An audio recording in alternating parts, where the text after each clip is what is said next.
Salamlayıram hər birinizi. Bugün təhlil edəcəyim əsər Məhəmməd Hüseyn Şəhriyar yaradıcılığından Türkün dili şeiri olacaq. Əsərlə bağlı mühüm məqamları qeyd edim, daha sonra keçək şeirin təhlilinə. Əsər ana dilində, əruz vəzn həzəc bəhrində yazılıb, 12 beytdən ibarətdir şeir. Mövzusu mənəvi varlığımız, dilimiz, ana dilində danışmağın vacibliyidir. Deməli, bu əsər 1969-cu ildə Pəhləvi rejimi zamanı İranda ana dilinin sıxışdırıldığı bir anda yazılıb. Ana dilinə məhəbbət təsvir olunub şeirdə. İki məqamda xitabdan istifadə olunub. Oğlum və abalam sözləri şeirdə xitabdır. Keçək beytlərin təhlilinə. Birinci beyt. Türkün dili tək sevgili, istəkli dil olmaz. Ayrı dilə qatsan, bu əsil dil əsil olmaz. Birinci misra anlaşılılıdır. Yəni, Türkün dili kimi sevgili, istəkli bir dilin olmadığını vurğulayır şair. Ayrı dilə qatsan, bu əsil dil əsil olmaz dedikdə isə, onu vurğulamaq istəyir ki, ana dilimiz calaq sevmir, ayrı dilə qatılmağı sevmir. Bu, onun təbiətinə yaddır. O, elə qüdrətli bir dildir ki, əgər biz belə bir cəhd etsək, bu, onun varlığında özünü dərhal göstərər və qəbul edilməz. Öz ləfsini farsa, ərəbə qatmasa şair, şeirin oxuyanlar, eşidənlər kəsil olmaz. Ləfs sözünün mənası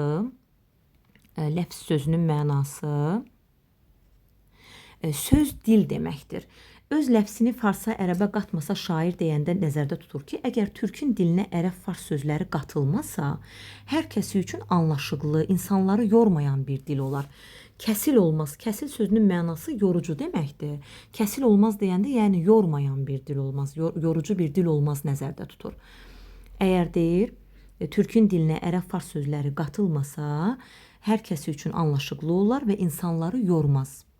Şeirin gərək ehsas ilə, riqqətlə qarışsın. Kənd əhli bilirlər ki, doşabsız xəşil olmaz. Deməli, ehsas, riqqət, doşab və xəşil. Bu sözləri, belə deyək də, bu iki misranı şair bir-biri ilə qarşılaşdırıb, belə deyək, qarşılaşdırma demək, bənzətmə, əlaqələndirmə edib. Ehsas sözünün mənası hiss, duyğu deməkdir. Riqqət də ki, ürək incəliyi, şəfqət deməkdir. Yəni, şeiri yazdıqda gərək sənin hiss və duyğularınla sənin şəfqətin bir-birinə qarışsın. Kənd əhli bilirlər ki, necə ki, xəşil doşabsız olmadığı kimi, bir şeir də ehsas və riqqət olmadan olmaz. Sanki belə deyək də, şeirin hiss və riqqətlə qarışmasını doşabla xəşlin qarışması kimi mənalandırmışdır, əlaqələndirmişdir. Digər beyt. Məndən də nə zalım çıxar oğlum, nə qisasçı, baxın, oğlum deyərək xitabdan istifadə etmişdir, müraciət etmişdir. Digər bir müraciətimiz isə abalam, baxın, bu misradadır. Məndən də nə zalım çıxar oğlum, nə qisasçı, bir dəfə bunu anla, ipəkdən qəzil olmaz. Oğlum deyir, məndən nə zalım olar, nə də qisasçı olar. Nə zalım olar, nə də qisasçı olar. Bir dəfə bunu anla ki, ipək bilirsiniz ki, yumşaq materialda olur. Qəzil də keçi tükü deməkdir. Qəzil sözünün mənası keçi tükü deməkdir. Keçi tükü də möhkəm olur, sərt olur. Deyir, necə ki, yumşaq olan ipəkdən keçi tükü olmadığı kimi, mənim kimi insandan da deyir, zalım və qisasçı biri olmaz. Ötməz oxumaz bülbülü salsan qəfəs içrə. Dağ daşda doğulmuş dəli ceyran həmil olmaz. Necə ki, deyir, bülbülü deyir, qəfəsin içərisinə saldıqda deyir, ötməz oxumaz. Dağ daşda doğulan deyir, dəli ceyranda həmil olmaz. Həmil burada yumşaq təbiətli, sakit mənasındadır deyir. Dağ daşda doğulan dəli ceyran deyir, sakit təbiətli, yumşaq təbiətli olmaz deyir heç vaxt. Bunları, bu qəfəs içrə salmaq deyəndə, bunları birbaşa bu misraları bizim dilimiz ilə əlaqələndir. Baxın, mən qeyd etdim, dilimizin sıxışdırıldığı bir ana dilində danışmağın, yazmağın sıxışdırıldığı bir vaxtda yazılıb bu şeir. Ona görə də, yəni bu misraları birbaşa bizim dilimiz ilə əlaqələndirmişdir şair. Sözlər də cəvahir kimidir əsli bədəldən. Təşxis verən olsa, bu qədər zirzibil olmaz. Sözləri burada şair, deməli, sözlər də cəvahir kimidir. Təşbehdən istifadə edib. Sözləri cəvahir qiymətli daşqaş deməkdir, bilirsiniz. Sözü cəvahir, qiymətli daşqaşa bənzədir. Təşxis verən olsa, təşxis sözünün mənası ayırmaq, fərqləndirmək deməkdir. təşxis verən olsa, yəni fərqləndirən olsa, dəyər verən olsa, bu qədər zirzibil olmaz. Zirzibil deyəndə, yəni belə deyək də, o lazımsız, dəyərsiz sözlər nəzərdə tutulur. Şair ola bilməzsən, anan doğmasa şair. Missən, abalam, hər sarı köynək qızıl olmaz. Şairin fikrinə görə insan, yəni şairlik sonradan verilən bir fitri istedad deyil də, anadan gəlmə bir istedaddır. Yəni insan şair olaraq doğulmalıdır. Bu sonradan insanda formalaşmır. Məhəmməd Hüseyn Şəhriyara görə insan şair ola bilməzsən, anan doğmasa şair. Missən, abalam deyəndə də, yəni missən deyəndə burada dəyərsiz sözü nəzərdə tutur. Deyir ki, dəyərsiz söz misə bərabərdir deyir. Onu deyir nə qədərdir calaq etsən də deyir. Sarı köynək, yəni sarıya boyasan da o qızıl olmaz, qızıl dəyərində olmaz. İnsan odur tutsun bu zəlil xalqın əlindən.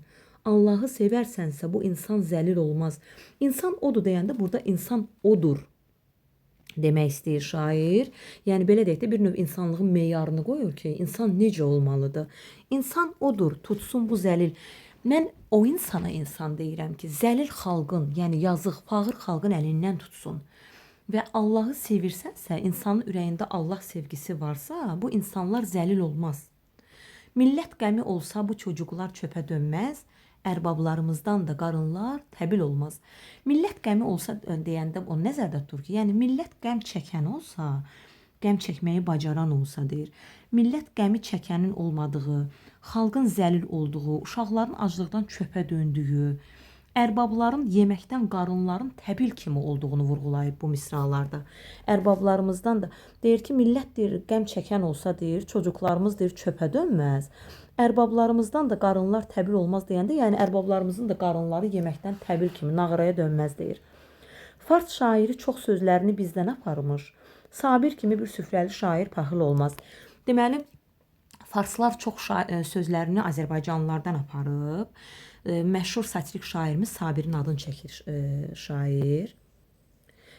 Sabir kimi bir süfrəli şair. Süfrəli sözünün mənası uşaqlar burada məcazi mənada işlənib. Süfrəli sözü burada əli açıq, qonaqpərvər, belə deyək də, evinin qapısı hər zaman qonağa açıq olan insanlara deyilir süfrəli. Məhəmməd Hüseyn Şəhriyar bu sözü Heydər Babaya Salam poemasında da işlədib. Xatırlayırsınızsa, mənim atam süfrəli bir kişi idi misrası ilə. Türkün məsəli folkloru dünyada təkdir.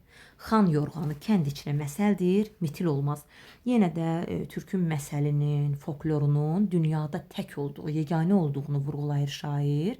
Və belə bir məsəl var da, xan yorğanından mitil olmaz. Mitil köhnə yorğan döşəyə deyilir. Yəni Azərbaycan sözünü, kəlməsini dəyərli tutur, xan yorğanına bənzədir.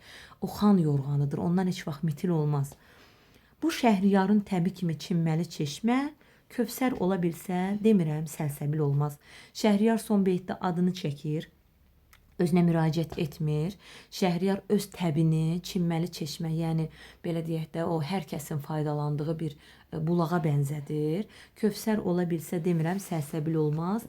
Kövsərdir, səlsəbildir burada. Kövsər cənnət bulağının adı mənasındadır. Səlsəbil də dini inama görə cənnətdə olan su deməkdir.